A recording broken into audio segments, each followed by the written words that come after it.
বিসমিল্লাহির রহমানির রহিম। রব্বি ইয়াসসির, আমার সঙ্গে সকলে পড়ুন। মিউট থাকবে, ওই অবস্থায় আমার সঙ্গে পড়বেন। রব্বি ইয়াসসির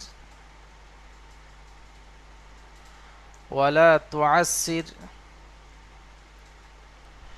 ওয়াতাম্মিম বিল খাইর ওয়াবিকা নাস্তাঈন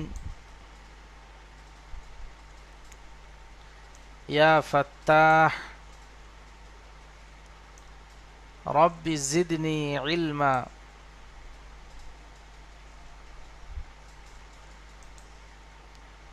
দেখুন, আজকের আমাদের সবক হলো সবক নাম্বার 1, পৃথক পৃথক অক্ষর, অর্থাৎ আলাদা আলাদা অক্ষর।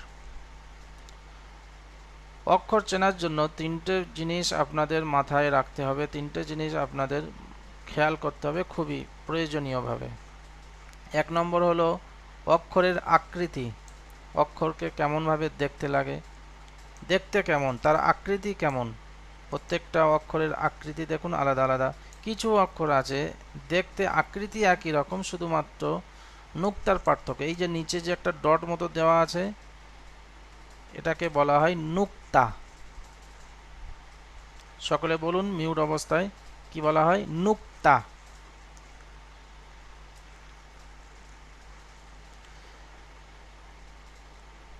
তো 1 নম্বর হলো অক্ষরের আকৃতি আপনাদের মুখস্থ করতে হবে, কেমন আকৃতি। 2 নম্বর হলো নুক্তার সংখ্যা, অর্থাৎ একটা নুক্তা আছে না দুটো নুক্তা আছে না তিনটে নুক্তা আছে, নুক্তার সংখ্যা মুখস্থ রাখতে হবে। 3 নম্বর হলো নুক্তার জায়গা, অর্থাৎ নুক্তাটা সেই অক্ষরের নিচে আছে না নুক্তাটা অক্ষরের উপরে আছে না নুক্তাটা অক্ষরের পেটে আছে। 1 নম্বর হলো অক্ষরের আকৃতি, 2 নম্বর হলো নুক্তার সংখ্যা, 3 নম্বর হলো নুক্তার জায়গা। মিউট অবস্থায় আমার সঙ্গে আপনারা পড়ুন। আলিফ,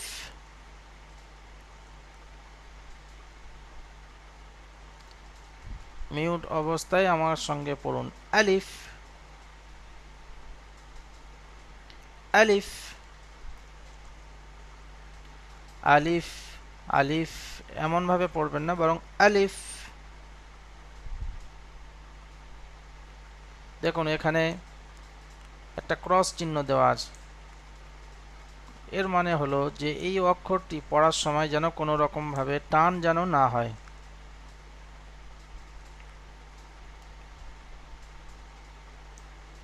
তারপরে দেখুন এই যে একটা নৌকা মতো করা আছে, এটা হলো বা।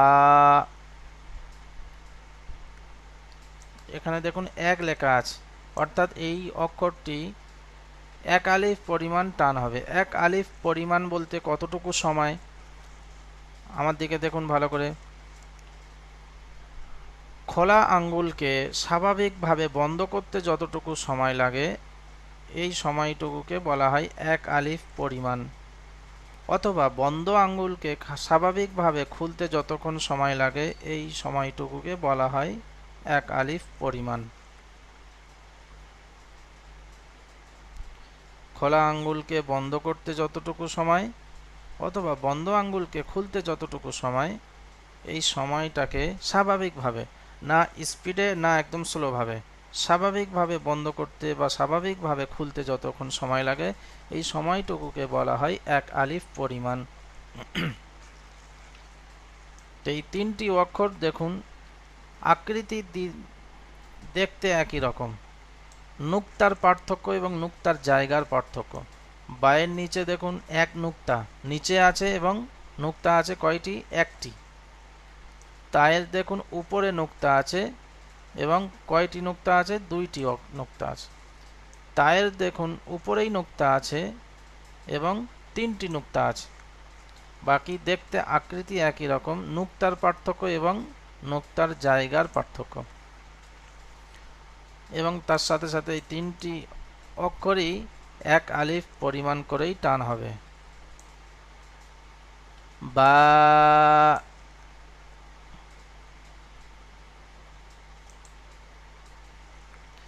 তা,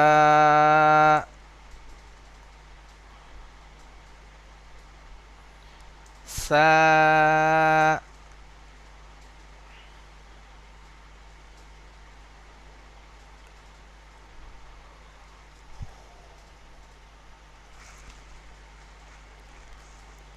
তারপরে অক্ষর দেখুন জিম, জিম এবং হা এবং খ, তিনটি নুক্তা, আকৃতি দেখতে একই রকম, নুক্তার পার্থক্য এবং নুক্তার জায়গার পার্থক্য। জিমে দেখুন একটি নুক্তা আছে এবং জিমের পেটে নুক্তা আছে। হা, এটা হলো হা, এ দেখুন নুক্তা থেকে খালি, কোনো নুক্তা নেই। এটা হলো খ, দেখুন এখানে পেটে নুক্তা নেই, বরং কোথায় আছে, উপরে নুক্তা আছে। তো জিম এবং হা এবং খ, তিনটে আকৃতি একই রকম, নুক্তার পার্থক্য এবং নুক্তার জায়গার পার্থক্য। আর একটা বিষয় হলো, জিম পড়ার সময় 3 আলিফ পরিমাণ টান হবে। জিম, জিম, 3 আলিফ পরিমাণ টান হবে। হা, খ, এগুলো 1 আলিফ পরিমাণ করে টান হবে। আর একটা বিষয় দেখুন, এখানে দেখুন খ এর পরে একটা ফুল মতো বা স্টার চিহ্ন দেওয়া আছে। তো যেখানে এই চিহ্নটা আছে সেই সমস্ত অক্ষরগুলো উচ্চারণ করার সময় ঠোঁট দুটো গোল হয়ে যাবে। খটা খা হবে না, বরং খ, ঠোঁট দুটো গোল হয়ে যাবে।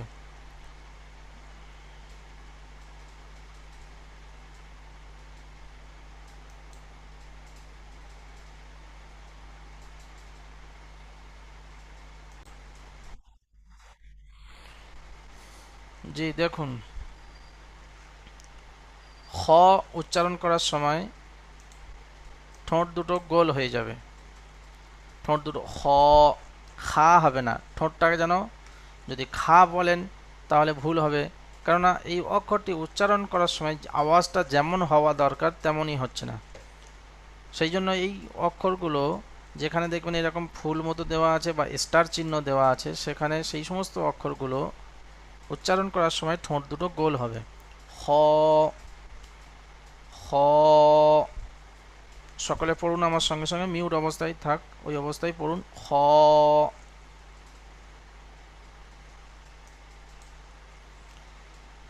তারপরে অক্ষরটি দেখুন, মিউট অবস্থায় পড়বেন, মিউট খুলবেন না। তারপরটি দেখুন দাল, এই যে এইরকম ভাবে একটা আছে, এই অক্ষরটি হলো দাল। নিচে দেখুন 3 লেখা আছে, অর্থাৎ 3 আলিফ পরিমাণ টান হবে। দাল।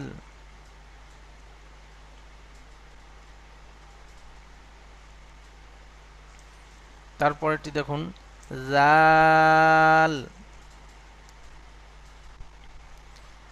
জাল, এটাও দেখুন 3 আলিফ পরিমাণ টান হবে। দাল এবং জাল দুটি অক্ষর আকৃতি দেখতে একই রকম, শুধু নুক্তার পার্থক্য। এখানে নুক্তা নেই, নুক্তা না থাকলে দাল, আর নুক্তা থাকলে জাল, তো দুটোই 3 আলিফ পরিমাণ টান হবে।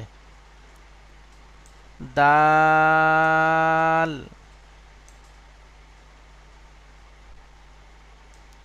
জাল।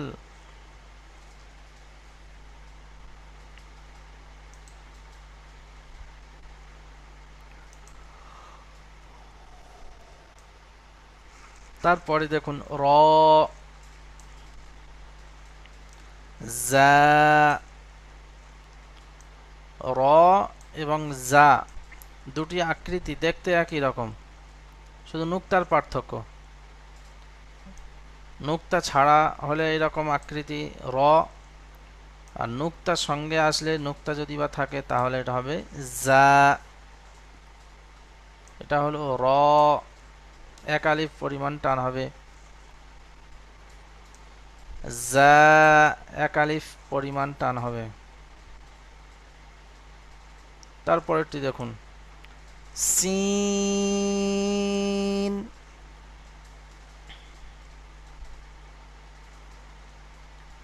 দেখুন এই আকৃতিটা দেখুন, এটা হলো সিন, তিন আলিফ পরিমাণ টান হবে। এইটা উচ্চারণ করার সময় যেমন সিটি, সিটি মতো একটা আওয়াজ হয়, এই যে একটা আওয়াজ হচ্ছে, এইরকম ধরনের একটা আওয়াজ হবে।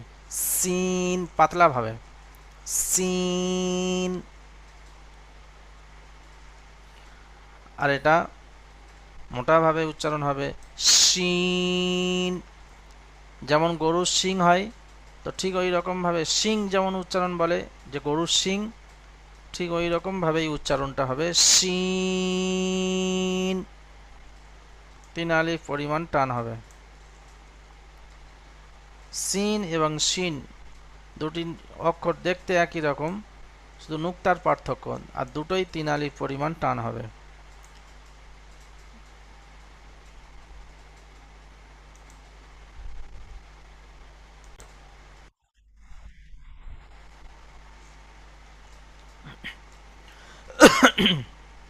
তারপরে দেখুন সদ,